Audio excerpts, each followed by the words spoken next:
Have you guys heard of the game Assetto Corsa? It's like Gran Turismo, a game I used to play back in the PS2 days. But now with advancements in technology, it has graphics that look better than real life. Which got me thinking, as somebody that likes to make cool car videos, but doesn't have easy access to vehicular transportation devices, could I use the footage from the game to make a sick car edit? Let's find out. However, we have a problem. So not only do I not have friends that own luxury cars, I also don't own the game. And last I checked, the UK is in a cost of living crisis. So paying £55 for a video game doesn't seem like a good financial decision. But this is not financial advice. So I'm going to do what every car-loving 25-year-old does with their spare time. I slid into somebody's DMs. In this case, I slid into Graveyard Works' Instagram. And after some sweet talking, I convinced him to send me some content that he filmed inside the game. Which brings me to today. I haven't actually looked at the videos at all. I'm just going to have a very sneaky peek at them. Let's have a look at that first one. Ooh, it's a nice reveal. Very cinematic. Oh, we got some foreground. Very nice. The thing is though, some of these shots look quite sharp. I can maybe add some blur to make it less sharp. Nice use of angles. Or we got a little parallax shot. Let's go. Ooh, this is a nice shot. We can maybe like have the camera speed ramp into this and like this mask out, and then we zoom into there. All right, so now that we've seen the content, let's go to the editing lab. So the first thing I do is make some selects from the footage. Then I drag in a song I found on Instagram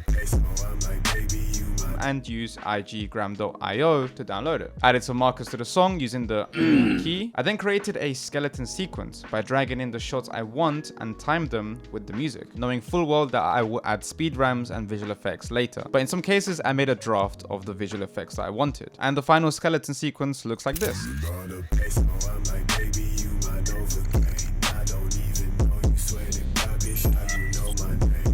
Some of you guys with an imagination will see that this is going to be a sick edit. So now let's get creative. I added some camera keyframes for the first two shots to really bring you into the edit.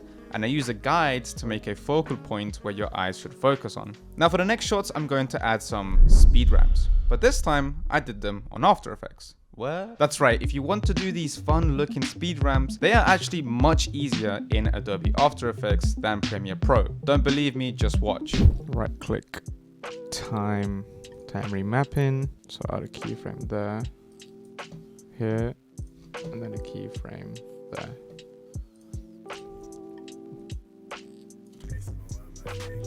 There you go, that's way better. But the final little bit of spice was adding another focal point, this blue line here, and adjusted the shot frame by frame so that it will stay in this area, giving it a locked on effect, which leaves us with this. If you guys want a detailed tutorial on this, let me know in the comments below. And make sure to subscribe and hit that notification bell so you guys get notified when I make a new video. So I repeated this for most of the shots. And then I turned up the VFX dial. Masking. The first was by rotoscoping at the car after this shot and having the background melt away using the chromatic displacement effect and the setting. And then the cherry on top was having the rotoscoped car slide out of the frame by simply adding some keyframes and making it go out of frame. Mask through the dash. So I really wanted to do that masking effect that I mentioned earlier. Mask out and then we zoom into there. And the idea here was the following. I firstly masked out the dashboard using Mocha. You can use whatever masking method you want. So once that mask was tracked, I duplicated it and inverted it. So now I had the dashboard by itself and a cutout of the dash. This way I can add an effect to the dashboard. So I dragged in my favorite plugin right now, chromatic displacement. I know I say that about every plugin, but I really like this one. And then I played around with the effect to give it some sort of glitchy, warpy, bubbly, melty effect with these settings here. And then we add optical glow, another expensive ass effect from Red Giant. Honestly though, these are so pricey, but if you don't want to pay for it, you should probably save up your hard-earned money and buy it yourself. Anyways, after increasing the radiate parameter of this glow, changing the color of it and increasing it, I make it disappear with the extract effect. So I drag it in and then keyframe these levels so that it disappears after a while. Then lastly, all I have to do is keyframe the scale to go through the dashboard until it clears it, and then it'll go into the next shot. So when I bring it back to Premiere Pro, it all looks like this. Mask slams. Another cool effect that a lot of these car creators do is called a car slam, where the car is essentially masked out and then it keyframes into the shot. And I do this by going to the beginning of the shot, right-clicking on the clip and selecting Insert Frame Hold Segment. Then I cut it to a few frames, then drag it a few frames before the shot appears. Then you can mask out the car using the pen tool on the opacity layer. Just make sure to add some feathering. Then I nest this clip and add the effect transform, and then increase the shutter angle to 180 degrees, hit the stopwatch to add a keyframe and drag this keyframe to the end. Then at the beginning, I just drag the position to go all the way left. And then I just added some Bezier curves to this effect so that it smoothly goes in. And so we have a mask slam that looks like this.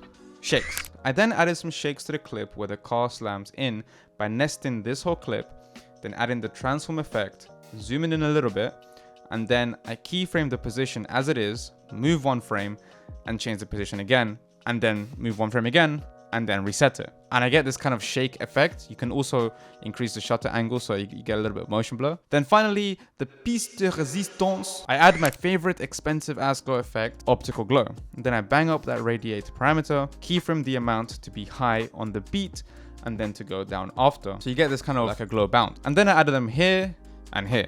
Next, some sound effects. What I did was add some sound effects to the bits that I thought were cool, like the dashboard, by adding some UI sounds, some swooshes, etc. And then I add a cheeky grade, which essentially means adding one of my LUTs from the Vroom Vroom LUT link below. And with all that done, we're left with this video.